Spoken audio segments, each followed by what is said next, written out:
बेटियों की इज्जत सरेआम तार तार हो रही है। 4 बेटियां और नई आई हैं जिन्होंने इस चीज़ को स्वीकार किया कि जो यहाँ के 2 घराने हैं वो चाहते हैं 2024 में कहीं इस मामले को यदि तूल दिया गया तो तुम्हारी सीटें यहाँ से निकल ना पाए, इसलिए भी इस मामले को दबाया जा रहा है। अगर इतना बड़ा एक जघन्य कांड हुआ है, उसको यहाँ के जो दो दिग्गज हैं उनको अपनी साख बचाने के चक्कर में इन बेटियों की कुर्बानियाँ ली जा रही हैं अंदर खाते। से खाप चौधरियों ने मेरे को टारगेट किया था कि आप गलत बोल रहे हैं। वो भी आरोपी है, चाहे वो छोटा हो, चाहे वो बड़ा हो, चाहे कोई MP MLA हो या कोई मुख्यमंत्री हो, उसको भी इस केस के अंदर आरोपी बनाया जाए, आरोपी बनाकर उसको अंदर लिया जाए। सिर्फ एक करतार सिंह दोषी नहीं है, बहुत लोग दोषी हैं। बेटियों का जो ये अत्याचार कांड या मतलब ये कह सकते हैं कि उचाना का ब्रजभूषण इसको हम कह सकते हैं। इस मामले को बाकायदा प्रेशराइज किया जा रहा है, दबाव दिया जा रहा है, बेटियों को तोड़ने की कोशिश की जा रही है, पैसे दिए जा रहे हैं। नमस्कार दोस्तों, मैं आपके साथ अंकुर ग्रोवर नरवाना और आप जुड़ गए हरियाणा डेली पोस्ट से। वीडियो को ज़्यादा से ज़्यादा शेयर जरूर कीजिएगा और हमारे चैनल को सब्सक्राइब भी जरूर कीजिएगा। जैसे कि आप सबको पता है, पिछले दिनों है जो एक अचानक एक स्कूल के अंदर है जो एक नहीं दो नहीं 60 छात्राओं के साथ जो छेड़खानी का जो मामला सामने आया था तो उसमें लगातार है जो अलग अलग लेवल पर जाँच हो रही है। तो ऐसे में उच्च अधिकारी शिक्षा विभाग के है जो कल उन छात्राओं से है जो जांच पड़ताल करी थी, उनसे पूछताछ की गई थी, उस मामले की इन्वेस्टिगेशन जो आपको पता चल रही है। तो उस मामले में कल जो जांच हुई थी उसमें क्या बातें निकल के सामने आई है, तो हमारे साथ महिलाएं जुड़ी है, उनसे बात करेंगे। तो बने रहे वीडियो में, वीडियो को ज़्यादा से ज़्यादा शेयर जरूर कीजिएगा। मैं मामला एक बार बता दूँ, फिर बता देता हूँ। उचाना जो पास में जो स्कूल का जो मामला आया था, 60 महिलाओं के साथ है जो प्रिंसिपल है जो मोलेस्ट करता है, उनको छेड़खानी का आरोप है जो उस प्रिंसिपल पर लगता है, ये वो मामला है। और इसकी कल है जो उच्च अधिकारी स्कूल के थे, उन्होंने उन छात्राओं से जो पूछताछ की थी। तो बने रहे वीडियो के साथ। द्वारा जो छात्राओं के साथ दुराचार का मामला आया था, तो कल भी इसमें जांच हुई, तो क्या कुछ तथ्य सामने आए हैं जो आपके पास? इसके अंदर तथ्य ये आए हैं कि 6 घंटे तक जांच रही और उसमें एक महिला मित्र का भी नाम आया, लेक्चरर का, और एक जेंट्स का, जिसकी यहाँ से बदली तो होगी, ट्रांसफ़र हो गई थी, पर वो अभी तक भी यहाँ आता जाता रहा। और इसके अलावा बहुत से ऐसे हैं कि जैसे जो बच्चियाँ हैं उनके परिवार की जो महिलाएं बुलाई गई थी, उनसे भी उनकी जो यहाँ अधिकारी आए थे, जांच अधिकारी, उनके साथ भी बहुत से ऐसे खुलासे हुए हैं। और 4 बेटियाँ और नई आई हैं जिन्होंने इस चीज़ को स्वीकार किया कि हाँ, यहाँ एक जो हमारा लेक्चरर है वो भी इसमें इन्वॉल्व है। और बहुत सी ऐसी चीज़ें हैं जो अभी मीडिया के सामने तो हम नहीं कह सकते, पर वो जो जांच का विषय था वो कहीं ना कहीं पूरा हो पाया।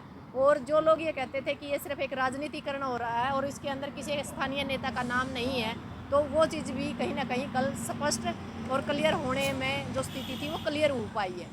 तो दारुल खाप के प्रधान है, उन्होंने कहा था कि महिला का नाम आ रहा है, लेकिन उन्होंने कहा था कि ऐसे उनका नाम नहीं आना चाहिए और ना उनको बदनाम करें, लेकिन इस जांच में उनका नाम ऊपर भी उंगलियां उठाई।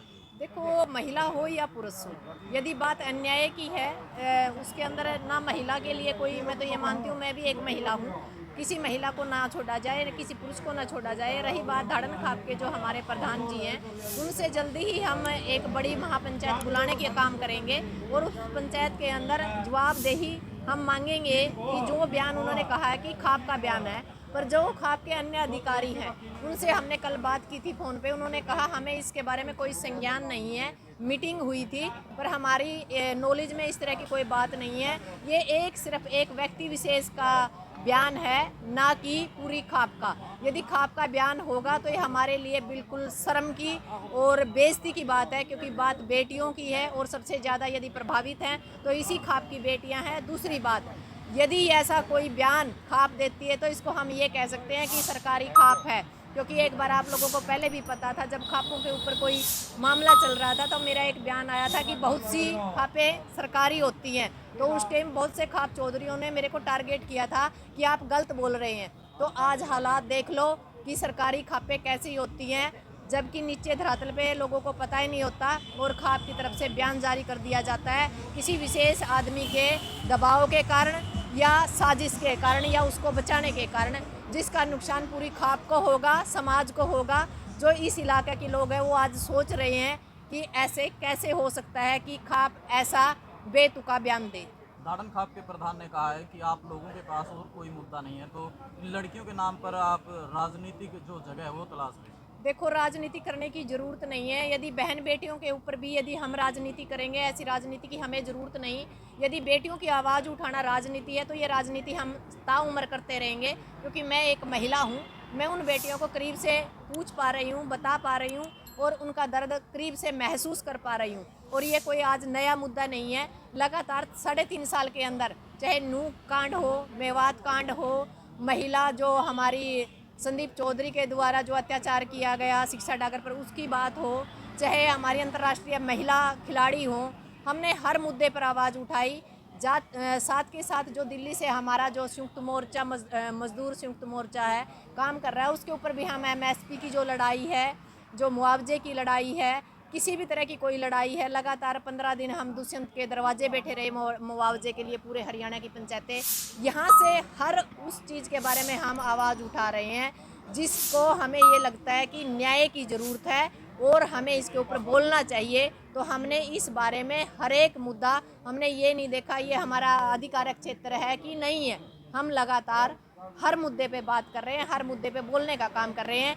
इसके ऊपर जो बेटियां का, जो 60 बेटियों का जो ये अत्याचार कांड, या मतलब ये कह सकते हैं कि उचाणा का ब्रजभूषण इसको हम कह सकते हैं, जो उचाणा का ब्रजभूषण है, यदि हम इसके ऊपर नहीं बोलेंगे, यदि हम नहीं बोलते तो उसका गलत डिफेक्ट भी करते ये लोग कहते कि ये हर मुद्दे पे बोलते हैं, आज ये बेटियों के मुद्दे पे बिल्कुल नहीं बोल रहे, और यदि बोलते हैं तो कहते हैं राजनीति करते हैं। राजनीति करने के लिए ऐसी घटिया सोच हमारी नहीं है, और यदि राजनीति करेंगे वो आने वाले टाइम की बात होगी। अभी राजनीति से हमारा कोई लेना देना नहीं है। हम राजनीतिक पार्टियों से बहुत दूर हैं और बेटियों का सहारा लेकर राजनीति करने की हमें कोई ज़रूरत नहीं है।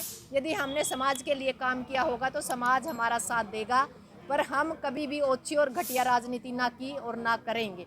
और हम चाहते हैं कि जो खाप चौधरी है हमारा धाड़न खाप का, वो इस चीज़ को, स्थिति को क्लियर करे कि ऐसा बयान उन्होंने क्यों दिया कि हमें पूरे भारत, पूरे समाज, पूरे हरियाणा में शर्मिंदा होना पड़ रहा है। और इस बात में पूरा भारत जानता है, पूरा हरियाणा जानता है, पूरा उचाणा जानता है कि इस मामले को बाकायदा प्रेशराइज किया जा रहा है, दबाव दिया जा रहा है, बेटियों को तोड़ने की कोशिश की जा रही है, पैसे दिए जा रहे हैं, यहाँ तक कि उसके घर पे जहाँ से भी दबाव बनता है, दबाव बनाने की कोशिश की जा रही है। इसके अलावा इसमें बहुत लेट लतीफ़ी हुई है, इसमें शिक्षा विभाग भी जिम्मेवार है और जो हमारा पुलिस विभाग है वो भी जिम्मेवार है, और ये सारी दुनिया को दिखाई दे रहा है, पूरे उचाणा को दिखाई दे रहा है। इस पे ऐसा बयान देना अपने आप को मतलब एक छोटा इंसान साबित करने वाली बात है। आपको नहीं लगता, पहले उन्होंने बयान दिया था कि कोई महिला अध्यापक इसमें शामिल नहीं है, लेकिन कल की जो जांच हुई उसमें हाँ, उंगली उठाई गई है, तो अब भी उन्हें बयान देना चाहिए? बिल्कुल देना चाहिए जी। जब उनको, या तो वो उनकी रिश्तेदारी या भाईचारा या कोई करीबी है उनके, क्योंकि उसको बचाने की कोशिश की जा रही है, और बचाने की कोशिश बिल्कुल ना करें, क्योंकि इस जो भी ये प्रकरण है, इसको हम चाहेंगे कि आखिरी, चाहे सारे टूट जाएं, यदि एक भी बेटी बचती है तो उसकी भी आवाज़ को हम कोर्ट तक और न्याय तक पहुंचाने की कोशिश करेंगे। पर जो हालात आज हैं, हमें नहीं लगता कि इस मामले में न्याय मिलेगा, क्योंकि हर एक महकमे को अपनी साख बचाने की, यहाँ तक कि हरियाणा सरकार को अपनी साख बचाने की, यहाँ के जो दो दिग्गज हैं उनको अपनी साख बचाने के चक्कर में इन बेटियों की कुर्बानियाँ ली जा रही हैं अंदर खाते। तो बार बार जो छात्राओं से पूछताछ की जाती है, कहीं ना कहीं अगर बार बार ये चीज़ दोहराई गई तो वो छात्राएं भी अपने आप को कमज़ोर महसूस करेंगी और वो इस मामले से निकलने का भी प्रयास करेंगे। बिल्कुल जी, जो यहाँ की मैडम है, जो यहाँ का स्टाफ है, वो बार बार बेटियों को ये कह रहा है कि आपको चंडीगढ़ के चक्कर काटने पड़ेंगे और इससे आपका कुछ नहीं होना, आपकी शादी बढ़िया घरों में नहीं होगी। एक मतलब बच्चों का जो दिमाग है उसको दूसरी दिशा में बदलने का काम किया जा रहा है। हमने सबसे पहले एक बात कही थी, SP और DC से मिले कि 6ठी से 12वीं तक का स्टाफ बदल दिया जाए, पर आज तक स्टाफ नहीं बदला गया। तो यहाँ भी कोई ना कोई हमें समस्या नज़र आ रही है। एक ICC का एक कमेटी होती है स्कूल में, वो भी नहीं है यहाँ।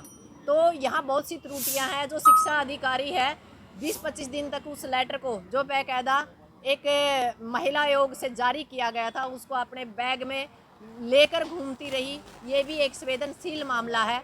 मैं ये मानती हूँ जो भी, जिसकी कमी की वजह से ये केस लेट हुआ या इसकी इंक्वायरी लेट हुई, जो ये बहुत से सबूत है, जो ये जो प्रिंसिपल है मतलब मिटाने में कामयाब हुआ, इसको मौका दिया गया।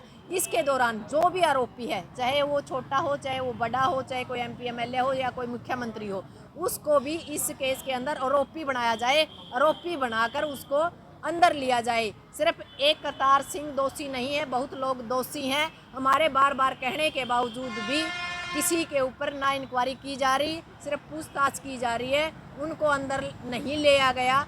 ये हमारे लिए बहुत शर्म की बात है, क्योंकि उन बेटियों पर दबाव वही लोग बना रहे हैं जिनको लगता है कि हमारा नाम आएगा, और हमारा नाम आने के कारण हम भी अंदर जा सकते हैं। वो उन बेटियों को खरीद फरोख्त का काम कर रहे हैं फिलहाल। तो धरने के माध्यम से आप क्या कहते हैं, कितने जल्दी इस मामले में कार्रवाई होनी चाहिए और हाँ। बेटियों को न्याय मिलना चाहिए? मैं ये चाहती हूँ कि बहुत जल्दी, जिसको हम फास्ट ट्रैक बोलते हैं, फास्ट ट्रैक तरीके से इस केस को लिया जाए और इन बेटियों को जल्दी से जल्दी इंसाफ दिया जाए। और इन बेटियों को बार बार जो ये प्रक्रिया है ना, पूछताछ की प्रक्रिया, इस पूछताछ की प्रक्रिया को आप एक ही बार में पूरा कीजिए, क्योंकि ये बार बार से बेटियों के बयान, दिमागी डिप्रेशन भी होता है, पारिवारिक डिप्रेशन भी होता है। बेटियों को प्रेशराइज मत कीजिए। और जो ये शिक्षा अधिकारी हैं, इनका लगातार प्रेशर बेटियों के ऊपर है। मैं दोबारा से कहती हूँ कि पहली बात यह है कि स्टाफ को बदला जाए, दूसरे जो भी आरोपी हैं उनको अंदर रखा जाए। बीओ और डीओ की जो जिम्मेवारी थी उन्होंने पूरी नहीं की, उनको भी आरोपी माना जाए। इस अनुसार जिस थाने या जिस एसपी डीसी जिसको भी ये लेटर जारी किया गया था सरकार विभाग की तरफ से, जिसकी जिम्मेवारी थी, उसको भी अंदर किया जाए, ताकि पता चले किसकी दबाव की वजह से ये केस लेट किया गया, क्यों आरोपी को मौका दिया गया कि वो अपने जो भी ज़रूरी काम था, यानी जो उसने जुर्म किया था उसके सबूत मिटाने का टाइम दिया गया, उसके अंदर जो भी दोषी है उसको पकड़ के अंदर जब तक नहीं किया जाएगा, उसके बयान नहीं लिए जाएंगे, तब तक ये मामला ऐसे ही चलता रहेगा। जितना टाइम ये स्टाफ बाहर रहेगा, इतना ही नुकसान बेटियों को होगा। तो ऐसा भी है कुछ, अगर स्थानीय नेताओं की बात करें, अगर वो इस मामले में प्रेशर दें अधिकारियों पर या जांच टीम पर, तो जल्दी कार्रवाई हो सकती है। बिल्कुल हो सकती थी जी, पर एक कहता है मेरा कर्म क्षेत्र है, एक कहता है मेरा जन्म क्षेत्र है, पर दोनों में से किसी के बयान नहीं आए। आज मैंने एक नई वो देखी थी क्लिप कि 19 जो हमारे आने वाली 19 है, इस 19 तारीख को छात्र के अंदर हमारी आदरणीय दादी जी प्रेमलता एक सखी सहेली प्रोग्राम कर रही है, पर सखी सहेली की बेटियों की इज्जत सरेआम तार तार हो रही है। उसके ऊपर एक बयान जारी करना उन्होंने अच्छा नहीं समझा या अपनी इमेज के खिलाफ समझा, पर वोटों की 2024 की तैयारी वो आज भी कर रही है। सोचने की बात है। सखी सहेली, उसके अंदर एक लिखा है आओ बदलाव की ओर। कौन सा बदलाव चाहती है? उचाना के अंदर इतना बड़ा एक जघन्य कांड हुआ है, उसके ऊपर कोई भी यहाँ का दिग्गज नेता बोल नहीं रहा। इसके लिए हमें कहीं शक है कि इसके ऊपर सरकारी तंत्र है, इस मामले को दबाना चाहता है। जो यहाँ के दो घराने हैं वो चाहते हैं 2024 में कहीं इस मामले को यदि तूल दिया गया तो तुम्हारी सीटें यहाँ से निकल ना पाए, इसलिए भी इस मामले को दबाया जा रहा है। और सरकार भी अपनी किरकिरी से बचने के लिए इस मामले को रोहतक जो रैन बसेरे के अंदर एक मामला हुआ था उसी तरह इसको दबाने का काम कर रही है। जो कल जो छात्र गांव में आपने बताया कि सभी सहेली कार्य, तो वहाँ की महिलाओं की जिम्मेवारी बनती है जी, इस मामले में आवाज़ उठाएं। देखो मेरा तो यही कहना है, मैं आपके मीडिया चैनल के थ्रू एक बात कहना चाहती हूँ भी, छात्रवासियों आपका हक है, आपके गांव में आ रही है, आप उसका बहिष्कार कीजिए, क्योंकि जब तक इन लोगों का बहिष्कार नहीं होगा, ये आपकी बेटियों की इज्जत को यदि इज्जत नहीं समझते, तो मैं नहीं चाहती कि छात्र गांव के जो लोग हैं इसका कोई भी प्रोग्राम करें और इसके प्रोग्राम के अंदर जाएं, क्योंकि बेटियां क्षेत्र की भी हैं, आसपास के इलाके की भी हैं, पूरे हिंदुस्तान की,